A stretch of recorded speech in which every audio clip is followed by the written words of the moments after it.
देवा को प्रणाम, शनि राजा को प्रणाम। नमस्कार दोस्तों, सुभारती संवाद डॉक्टर विभाश्री दीदी जी के साथ संवाद कार्यक्रम में मैं आपका स्वागत करता हूं। एस्ट्रोलॉजर डॉक्टर विभाश्री दीदी जी हमारे साथ हैं और हम उनके साथ जिज्ञासाओं के समाधान की ओर बढ़ेंगे। इससे पहले मैं डॉक्टर विभाश्री दीदी के बारे में एक छोटा सा वीडियो आपको हम दिखाते हैं। कामयाब व्यक्ति खुश रहे या न रहे, कामयाब व्यक्ति खुश रहे या न रहे, खुश रहने वाला व्यक्ति कामयाब जरूर होता है। एस्ट्रोलॉजर, वास्तु विशेषज्ञ, मोटिवेशनल स्पीकर डॉक्टर विभाश्री दीदी जी का संक्षिप्त परिचय। पूरा नाम विभाश्री कौशल, जन्म 26 जून 1965, झांसी उत्तर प्रदेश। शिक्षा post graduation, bachelor of journalism, Ayurvedic एवं नेचुरोपैथी चिकित्सा, वास्तु ज्योतिष संबंधी कोर्स। कार्यक्षेत्र सत्संग, ज्ञान यज्ञ, मोटिवेशनल कार्य, मेडिटेशन, चिकित्सा शिविर, वास्तु एवं ज्योतिष संबंधी मार्गदर्शन, गृह शांति अनुष्ठान आदि। लेखिका, साहित्यकार के रूप में आपके अनेक मासिक, साप्ताहिक, दैनिक पत्र पत्रिकाओं में लेखन के बाद आपके द्वारा बॉलीवुड सितारों की एस्ट्रोलॉजी संबंधी बुक सहित 26 साहित्यों की रचना एवं 26 प्रकार के ज्ञानवर्धक VCD का निर्माण जन कल्याणार्थ हुआ है। मोटिवेशनल स्पीकर के रूप में आपने युवा विद्यार्थियों के भविष्य निर्माण हेतु प्रेरणादायी मोटिवेशनल कार्यक्रम किए हैं। भारत के अनेक व्यक्तिगत और सार्वजनिक संस्थानों में भी आपके हृदयस्पर्शी मोटिवेशनल कार्यक्रमों को लोगों ने बहुत सराहा है। जर्नलिस्ट की हैसियत से पत्रकारिता का भी कार्य संभाला है। आपको दूरदर्शन के अलावा साधना, संस्कार, सत्संग, सोहम, श्रद्धा, शुभ, आस्था, आध्यात्म जैसे आध्यात्मिक टीवी चैनलों में अपने प्रेरणादायी सत्संगों के लिए अपार लोकप्रियता हासिल हुई है। 1997 में आपकी स्वप्न दर्शन के आधार पर स्थापित श्री शनि तीर्थ क्षेत्र बिरजापुर, जिला दुर्ग, छत्तीसगढ़ की संस्थापिका है। सन 2000 में स्थापित श्री शनि मंदिर एंड टू सिडको शनि आश्रम चिकलठाना, औरंगाबाद, महाराष्ट्र की संस्थापिका एवं चेयरमैन है।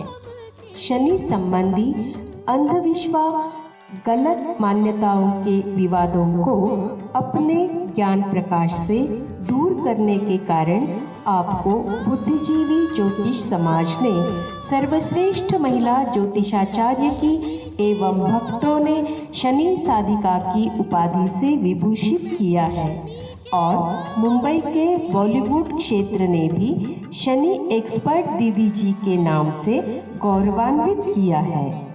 विदेशों में Nepal, Sri Lanka, Malaysia, Thailand, Singapore, Dubai, France, Austria, Switzerland, Italy, America जैसे अनेक देशों में भारतीय संस्कृति एवं धर्म के ज्ञान का प्रचार करने वाली आप भारत की अकेली महिला है।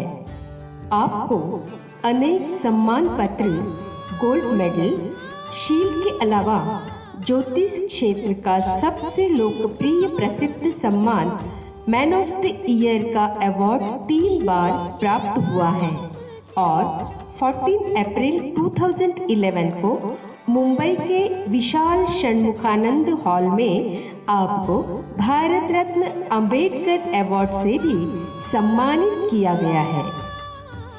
नमस्कार दीदी, हमारे साथ मौजूद हैं डॉक्टर विभाश्री दीदी जी, शनि साधिका, और एस्ट्रोलॉजर के रूप में दीदी की ख्याति है और दीदी से हम अपनी समस्याओं शंकाओं के समाधान जानने की कोशिश करेंगे। दीदी, ज्योतिष विषय पर आपका रिसर्च बहुत गहरा है, तो सबसे पहले हमें जानना चाहेंगे कि ज्योतिष कितना सच है, कितना झूठ है और ये हमारे ऊपर कितना प्रभाव डालता है।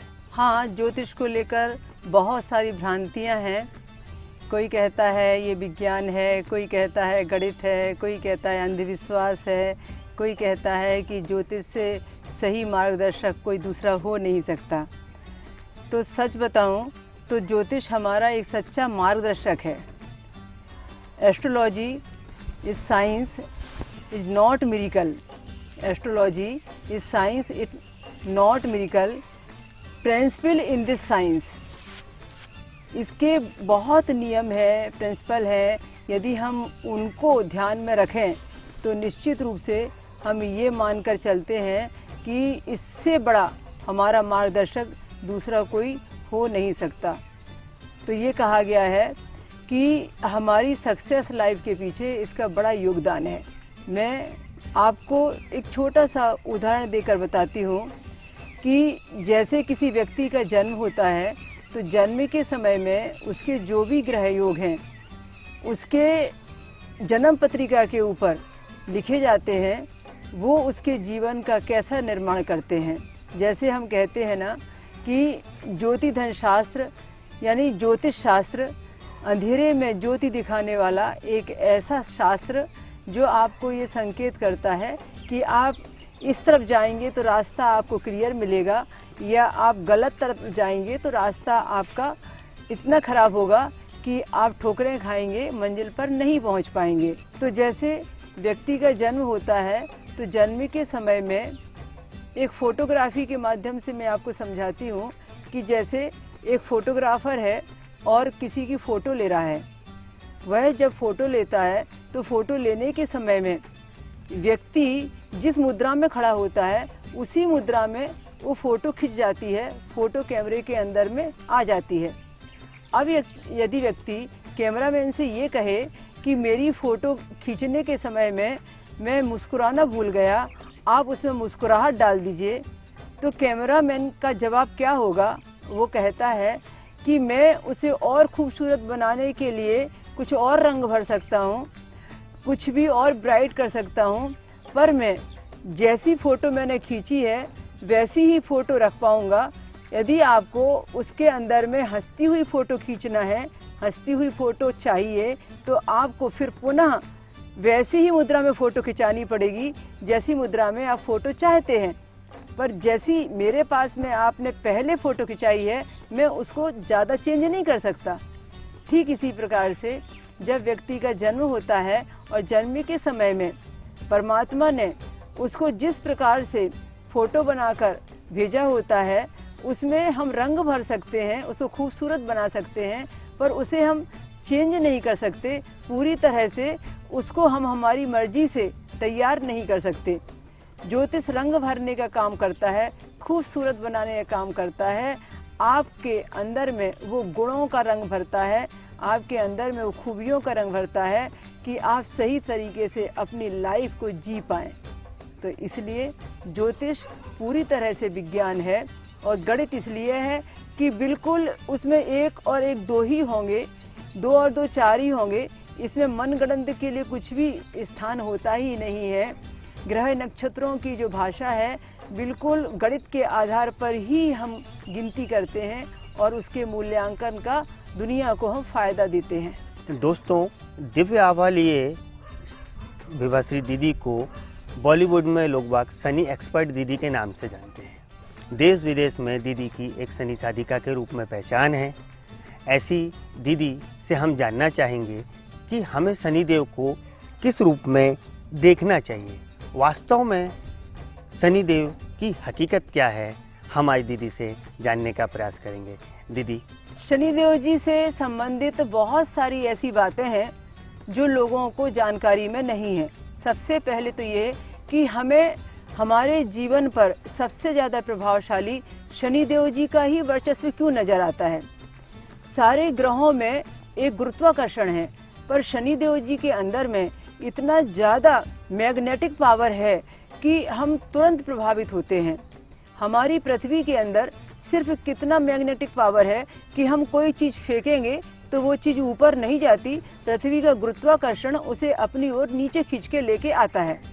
पर आप सोचिए, यदि पृथ्वी से 30 गुना ज़्यादा शनि के अंदर का गुरुत्वाकर्षण है तो वो पृथ्वी से कितना ज़्यादा काम करेगा कि वो आपकी विचारधारा तक को अपनी ओर खींच लेगा। आपने तो यहाँ वस्तु की बात की कि वस्तु को आपने एक फुटबॉल को बॉल के ऊपर फेंका तो पृथ्वी ने अपने गुरुत्वाकर्षण का असर देकर उस फुटबॉल को ऊपर जाने से रोका और नीचे में गुरुत्वाकर्षण से गिरा दिया। पर देखिए, जब शनि का गुरुत्वाकर्षण आपकी ग्रह परिक्रमा में आपके गोचर में आया तो उसने आपकी चल रही विचारधारा को, आपने सिर्फ आपकी सोच को ही आपने पैदा किया है, निगेटिव या पॉजिटिव, उसको ही अपनी ओर खींचा है और उससे आपका पूरा जीवन प्रभावित कर दिया। तो इसलिए जब शनिदेव जी की दशा, महादशा, अंतरदशा या 7.5 ढैये का समय आता है तो उससे हम इतना जल्दी प्रभावित हो जाते हैं कि हमें पता ही नहीं चलता कि किस समय हम भयभीत हो गए और किस समय हमारा दामन खुशियों से भर गया। इसलिए मैं बार बार लोगों से कहती हूँ कि आप शनिदेव जी से डरिए मत, आप उनका स्वागत कीजिए। हम जैसी भावना बनाएंगे वैसी ही मूर्त हमें दिखाई देगी। जाकी रही भावना जैसी, प्रभु मूरत देखी तिन तैसी। यदि हमें उनसे डर लगेगा तो 24 घंटा हमारे अंदर में डर की विचारधाराएं रहेंगी और वैसा ही शनिदेव जी का गुरुत्वाकर्षण हमारे ऊपर में काम करेगा और हम डेयरिंग से काम लेंगे और हम पॉजिटिव सोचेंगे कि हम स्वागत करेंगे कि शनिदेव का समय आया है, वेलकम, ये हमारा निर्माण करेंगे और हमें इससे अच्छा और दूसरा अवसर मिल नहीं सकता जो हमारा जीवन का उद्धार करे और हमारे सपनों को साकार करे। तो निश्चित वैसा ही होगा जैसा हम सोचेंगे। तो इसलिए आपको मैं सही में ये मार्गदर्शन देना चाहती हूँ कि शनिदेव जी का जो गुरुत्वाकर्षण है, शनिदेव जी का जो हमारे ऊपर में परिभ्रमण है, शनिदेव जी की जो परिक्रमाएं हैं, शनिदेव जी का जो समय चक्र है, उनका सारा का सारा जितना भी परिभ्रमण सौर मंडल में होता है, सबका प्रभाव हर व्यक्ति के ऊपर में सभी ग्रहों से सबसे ज़्यादा होता है और सबसे ज़्यादा उसका प्रभाव होने से हम शनि के समय में सबसे ज़्यादा अपना निर्माण करते हैं और हमारी बुराइयां, हमारी सोच यदि गलत है तो निश्चित रूप में हम सबसे ज़्यादा विध्वंस की ओर भी जाते हैं। तभी कहा है, बनाता नहीं कोई शनि जैसा तो मिटाता भी नहीं कोई शनि जैसा। वही समय किसी एक को बनाने वाला हो सकता है और वही निगेटिव सोच वाले के लिए मिटाने वाला भी हो जाता है।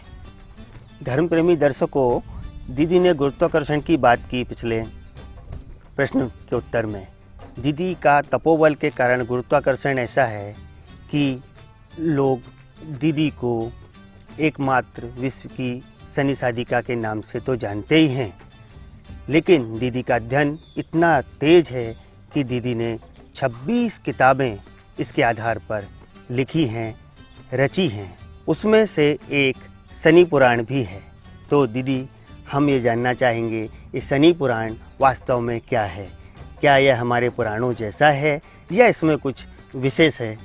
इसके बारे में थोड़ा सा हमें बताइए। हाँ, ये शनि पुराण के बारे में तो कई लोगों ने मुझे पहले भी प्रश्न किया था। जैसे हमारे 17 पुराण हैं, आप सब जानते हैं। ये शनि पुराण उनमें 17 की गिनती में तो नहीं है, पर आज के परिवेश में ये शायद उतना ही महत्वपूर्ण है जितने महत्वपूर्ण वो पुराण हमारे रहे हैं। हाँ, दोनों में फ़र्क क्या है? वो पौराणिक समय में लिखे गए, फिर उसके बाद में दूसरा युग बदला। युग बदलने पर फिर दूसरे बुद्धिजीवियों ने उसको तोड़ फोड़ के प्रस्तुत किया।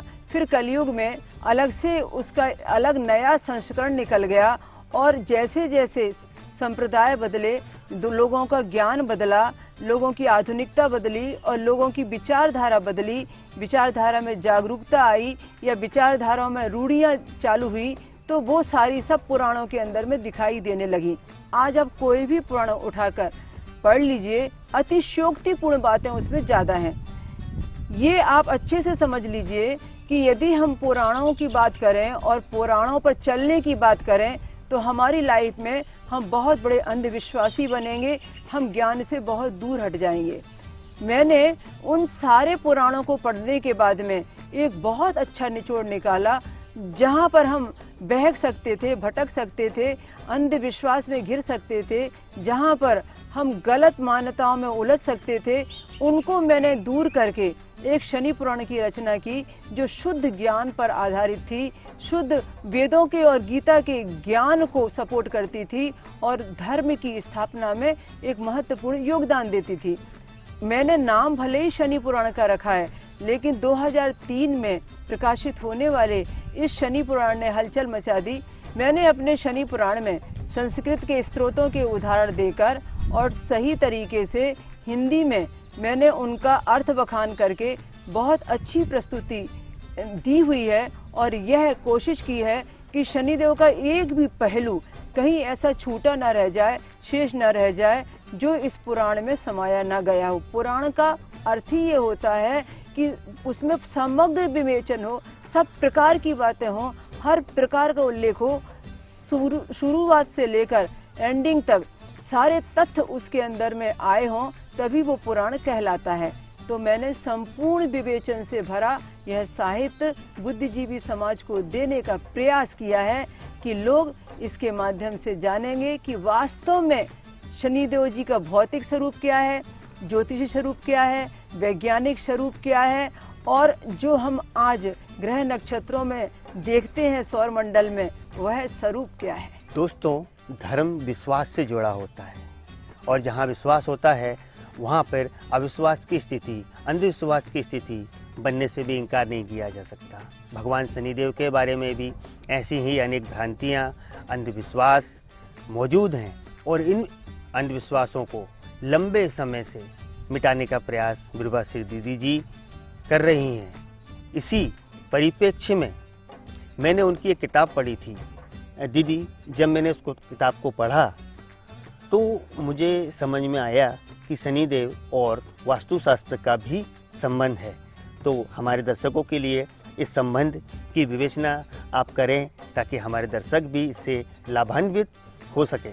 इसकी जानकारी भी बहुत कम लोगों को है कि बिना शनि की मर्जी के कोई व्यक्ति अपना भवन निर्माण कर नहीं सकता। शनि और वास्तु दोनों एक दूसरे के पूरक हैं। बिना शनिदेव का समय आए भी हम प्रॉपर्टी के मालिक नहीं बनते और बिना शनि की मर्जी के हमारे नाम पर संपत्ति नहीं होती। हम अपना भवन कब बनाएंगे, कैसा बनाएंगे, कितना बड़ा बनाएंगे, कौन सी दिशा का उसमें द्वार होगा, फैसला शनिदेव का होगा।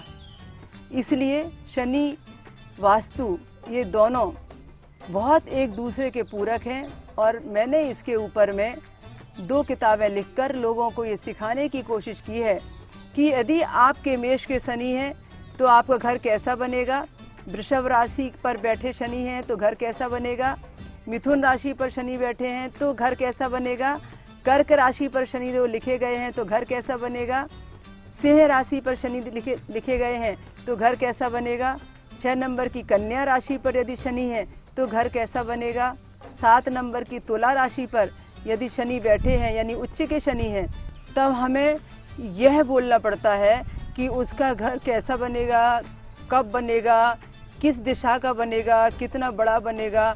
तो ये हर राशि पर शनिदेव के बैठने का फैसला होता है कि वह घर का मालिक कैसा होगा, कैसे घर का मालिक बनेगा वो। तो इस प्रकार से हम पूरा 12 राशियों के ऊपर का रिजल्ट देखते हैं। पूरा 12 राशियों पर बैठने के साथ साथ 12 भावों पर भी हम ये रिजल्ट देखते हैं कि प्रथम स्थान पर यदि शनिदेव बैठे हैं तो घर कैसा बनेगा, द्वितीय स्थान पर बैठे हैं तो कैसा बनेगा, और यदि प्रथम स्थान पर प्रथम राशि मेष है और शनिदेव बैठे हैं तो घर कैसा बनेगा, द्वितीय स्थान पर यदि दूसरी राशि वृषभ पर शनिदेव बैठे हैं और वृषभ राशि यदि दूसरे घर की अपेक्षा 10वें 8वें घर में पड़ी है तब शनिदेव बैठे हैं तब घर कैसा बनेगा। ये तमाम प्रकार का पूरा रिसर्च करने के आधार पर फिर हम इस निर्णय पर पहुंचते हैं कि वास्तव में हमारा घर कैसा होगा, फैसला शनिदेव का होगा। दीदी जी, इसका मतलब ये है कि शनि देव की हमारी कुंडली में किस ग्रह स्थान पर बैठे हैं उसके आधार पर भी ये फैसला होता है कि हम संपत्ति के मालिक बनेंगे या नहीं बनेंगे, बनेंगे तो कब बनेंगे, क्या ये स्थिति को प्रभावित करते हैं? बिल्कुल बिल्कुल, यही तो मैंने मेरे साहित्य में लोगों को लिखकर देने की कोशिश की है। बहुत सारी किताबें हैं जो शनिदेव के विज्ञान पर या वास्तु पर या आध्यात्म पर लिखी हैं, उनमें मैंने कहीं कहीं कोई ना कोई टिप्स और कोई ना कोई रिसर्च देकर लोगों को एक बहुत बड़ा विज्ञान सिखाया, बहुत बड़ा ज्ञान दिया है और ये बताने की कोशिश की है कि यदि मान लीजिए कि शनिदेव जी इस राशि पर, इस भाव पर बैठेंगे तो किसके नाम घर बनेगा। आप पैसा कमाते हैं पर ये जरूरी नहीं है कि घर आपके नाम बनना चाहिए। मैंने लोगों को ये ज्ञान देने की कोशिश की है कि हम भले ही धन कमाएं पर हमारे भाग्य में यदि हमारे नाम पर घर होना नहीं लिखा है तो हम उसी व्यक्ति के नाम पर घर करेंगे जिस व्यक्ति के नाम पर शनि देव जी की मर्जी हुई है कि उसके भाग्य से हमें खुद के घर में रहने का सुख मिलेगा। जैसे एक छोटा सा उदाहरण मैं आपको देती हूँ। मेष राशि पर शनिदेव जी बैठे हों और प्रथम स्थान पर, प्रथम भाव पर जन्म पत्रिका में बैठे हों। किसी भी जातक की जन्म पत्रिका में मैंने 100 से ज़्यादा रिसर्च किए कि यदि मेष राशि पर शनिदेव जी बैठे हैं, प्रथम स्थान पर बैठे हैं, प्रथम भाव पर, तो वह व्यक्ति अपने जीवन में खुद की कमाई से भी अपने खुद के नाम पर घर नहीं रख सकता, घर नहीं बना सकता। यदि बनाता है तो बड़ी तकलीफें पाता है, तमाम प्रकार का कर्जा चढ़ता है, कई बार घर बिक जाता है या मजबूरी में वह घर उसके हाथ से चला भी जाता है। हम हमेशा कहते हैं कि ऐसी स्थिति में वो व्यक्ति अपने नाम पर घर नहीं बनाए और किसी और के नाम पर, अपने लाइफ पार्टनर के नाम पर, यदि उसकी जन्म पत्रिका में उसके नाम पर प्रॉपर्टी पाने का सुख बना है तो, या किसी और के नाम पर बना ले। इसी तरीके से ये तो मैंने संक्षिप्त बताया, अध्ययन तो बड़ा विस्तृत है इसका, पर मैंने आपको उदाहरण देकर समझाया। एक और छोटा सा उदाहरण, पंचम स्थान पर यदि शनिदेव जी अपनी खुद की राशि पर विराजमान होते हैं तो ऐसे जातक को हम हमेशा कहते हैं कि आपका भाग्योदय आपकी पुत्र संतति के द्वारा होगा और पुत्र के आगमन के द्वारा आपका घर बनेगा और पुत्र के नाम बनेगा। आप कमाएंगे पर आपका प्रॉपर्टी का नामकरण आपके पुत्र के नाम पर ही होना चाहिए, तभी आपका पुत्र भी और आप भी दोनों भी प्रसन्न रहेंगे और स्वस्थ रहेंगे। ये ऐसे कई रिसर्च हैं कि किसके नाम बनेगा, किसका पैसा लगेगा, कौन सी दिशा में बनेगा, कितना बड़ा बनेगा, किस उम्र में बनेगा, कहाँ बनेगा। ये इतने सारे प्रश्नों के इतने सारे उत्तर हैं जिन्हें हम छोटे समय में, कम समय में नहीं दे पाएंगे। लेकिन जैसे जैसे जैसे हम हर शनिवार को ये ऐसा प्रोग्राम आगे सुनते जाएंगे और लोगों को ज्ञान मिलता जाएगा तो किसी न किसी शनिवार को इसका खुलासा होता जाएगा और सबको समझ में आएगा कि वास्तव में शनि और वास्तु का एक दूसरे पर निर्भर होना कितना ज़्यादा महत्वपूर्ण है। दोस्तों, समय की सीमा है, इसलिए हम अपने कार्यक्रम को अल्प सा विराम देंगे। अगले हफ्ते शनिवार को फिर मुलाकात होगी शुभारती संवाद डॉक्टर विभाश्री दीदी जी के साथ। दीदी जी, हम आपसे इजाज़त चाहते हैं। नमस्कार। नमस्कार। दोस्तों, ज्योतिष एक बड़ा विषय है, इसमें बहुत सारी जिज्ञासाएं होती हैं। आपकी जिज्ञासाओं को शांत करने के लिए और अधिक जानकारी के लिए आप दीदी जी के YouTube चैनल पर जा सकते हैं, इंस्टाग्राम को देख सकते हैं, फेसबुक के माध्यम से आप जानकारी प्राप्त कर सकते हैं। अपने सवालों के जवाब पाने के लिए आप लॉगिन कर सकते हैं। तब तक के लिए मुकेश सोनी को इजाज़त दीजिए। नमस्कार।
शनि देवा को प्रणाम, शनि राजा को प्रणाम।